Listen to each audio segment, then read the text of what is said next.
മണിപ്പൂർ വീണ്ടും ഒരു സംഘർഷ അവസ്ഥയിലേക്ക് പോയിക്കൊണ്ടിരിക്കുകയാണ്. ഇപ്പോൾ അവിടെ വലിയ രീതിയിലുള്ള സംഘർഷമാണ് രൂക്ഷമായിരിക്കുന്നത്. മുഖ്യമന്ത്രിയുടെ വീടിനും ആരാധനാലയങ്ങൾക്കും നേരെ വലിയ രീതിയിലുള്ള ആക്രമണം, കനത്ത ജാഗ്രതയൊക്കെ ഏർപ്പെടുത്തിയിരിക്കുകയാണ്. സംഘർഷം പടരുന്ന മണിപ്പൂരിൽ മുഖ്യമന്ത്രി ബിരേൻ സിംഗിന്റെ വീടിന് നേരെയാണ് ആക്രമണം നടന്നിരിക്കുന്നത്. പലയിടത്തും മന്ത്രിമാരുടെയും ജനപ്രതിനിധികളുടെയും വീടുകൾ തകർക്കുകയും ചെയ്തു.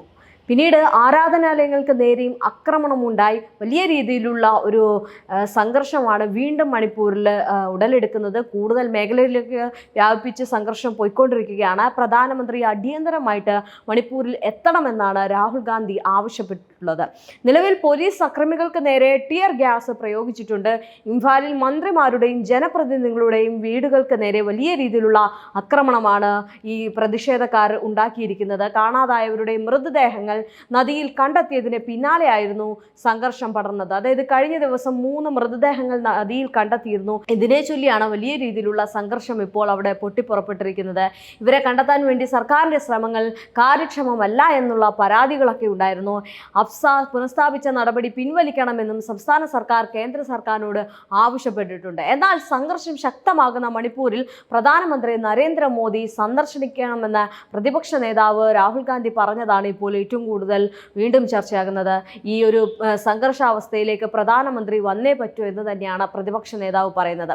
ഇനി പ്രധാനമന്ത്രി എത്രയും വേഗം മണിപ്പൂർ സന്ദർശിക്കണമെന്നും പ്രദേശത്ത് സമാധാനം പുനഃസ്ഥാപിക്കാൻ മുൻകൈ എടുക്കണമെന്നാണ് രാഹുൽ ഗാന്ധി ആവശ്യപ്പെടുന്നതും. എക്സിൽ പങ്കുവച്ച കുറിപ്പിലായിരുന്നു രാഹുലിന്റെ ആവശ്യം. മണിപ്പൂരിൽ നടക്കുന്ന ആക്രമണ പരമ്പരയും രക്തച്ചൊരിച്ചിലും വിഷമിപ്പിക്കുന്നുവെന്നും രാഹുൽ കുറിപ്പിൽ ചൂണ്ടിക്കാണിക്കുന്നുണ്ട്. 1 വർഷത്തോളം നീണ്ടുനിന്ന വിഭാഗീയതയ്ക്കും സഹനത്തിനും ശേഷം സംസ്ഥാന കേന്ദ്ര സർക്കാരുകൾക്ക് പ്രശ്നം പരിഹരിക്കാൻ പരിശ്രമിക്കുമെന്നാണ് എല്ലാ ഇന്ത്യക്കാരും പ്രതീക്ഷിച്ചിരുന്നത് എന്നും രാഹുൽ വ്യക്തമാക്കിയത്.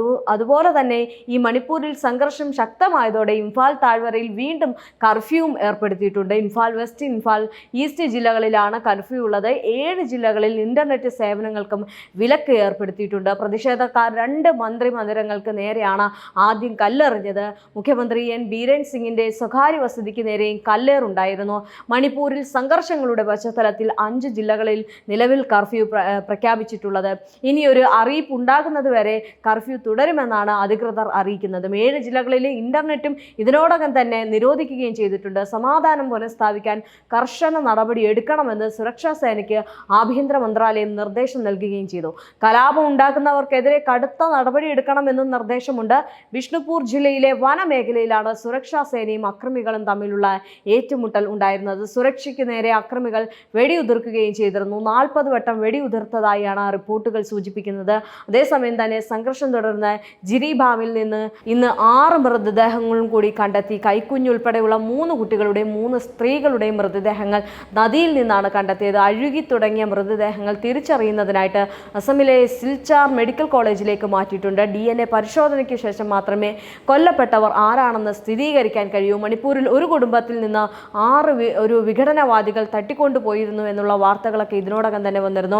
ഇവരുടേതാകാം ഒരുപക്ഷെ മൃതദേഹങ്ങൾ എന്നാണ് പ്രാഥമിക നിഗമനം സൂചിപ്പിക്കുന്നതും. സംഭവത്തിൽ ജിരിബാം ജില്ലയിലെ വിവിധ ഇടങ്ങളിൽ പ്രതിഷേധം ഉണ്ടായിക്കൊണ്ടിരിക്കുകയാണ്. ഇവിടെയാണ് 3 MLA-മാരുടെ വീടുകൾക്ക് നേരെയുള്ള ആക്രമണം ഉണ്ടായി. പിന്നീട് അവിടുത്തെ മുഖ്യമന്ത്രിയുടെ വീടിന് നേരെയും കല്ലേറുണ്ടായത്. വലിയ രീതിയിലുള്ള സംഘർഷാവസ്ഥയാണ് ഇപ്പോൾ മണിപ്പൂരിൽ നടന്നുകൊണ്ടിരിക്കുന്നത്.